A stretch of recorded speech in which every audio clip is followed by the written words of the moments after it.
बाबा ने चलू हमरो अपन नगरी।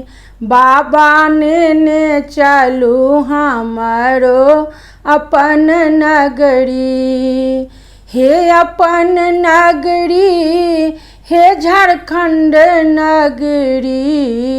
बाबा ने चलू हमरो अपन नगरी। बाबा ने चलू हमरो अपन नगरी। अंगना बहारब बाबा घर बाबा हारब। अंगना बहारब बाबा घर बाबा हारब। और बहारब वहाँ के देहरी बाबा। और बहारब वहाँ के देहरी। बाबा ने चलू हमरो अपन नगरी। बाबा ने चलू हमरो अपन नगरी।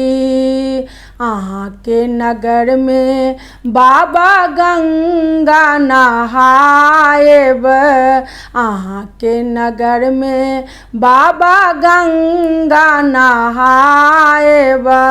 जल भरिला एब भरी गगरी। बाबा जल भरिला एब भरी गगरी। बाबा ने चलू हमरो अपन नगरी। बाबा ने चलू हमरो अपन नगरी। कार्तिक गणपति गोद खेलाएब।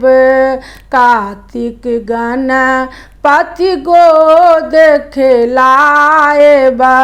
भांग पिसा बड़गरी रगरी। बाबा भांग पिसा बड़गरी रगरी। बाबा ने चलू हमरो अपन नगरी।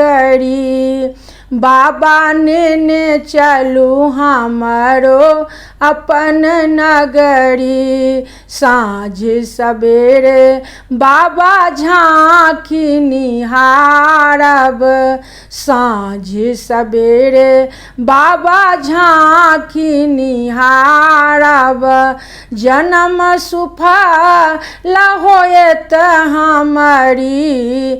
बाबा जन्म सुफल होएत हमरी। बाबा ने चलू हमरो अपन नगरी। बाबा ने चलू हमरो अपन नगरी। भनहि विद्यापति सुनु हे मनाइन। भनहि विद्यापति सुनु हे मनाइन। इहो थिक दानिक माथक पगड़ी। इहो थिक दानिक माथक पगड़ी। बाबा ने चलू हमरो अपन नगरी। बाबा ने चलू हमरो अपन नगरी। हे अपन नगरी हे कैलाशपुरी। हे अपन नगरी हे कैलाशपुरी। बाबा ने चलू हमरो अपन नगरी। बाबा ने चलू हमरो अपन नगरी। बाबा ने चलू हमरो अपन नगरी।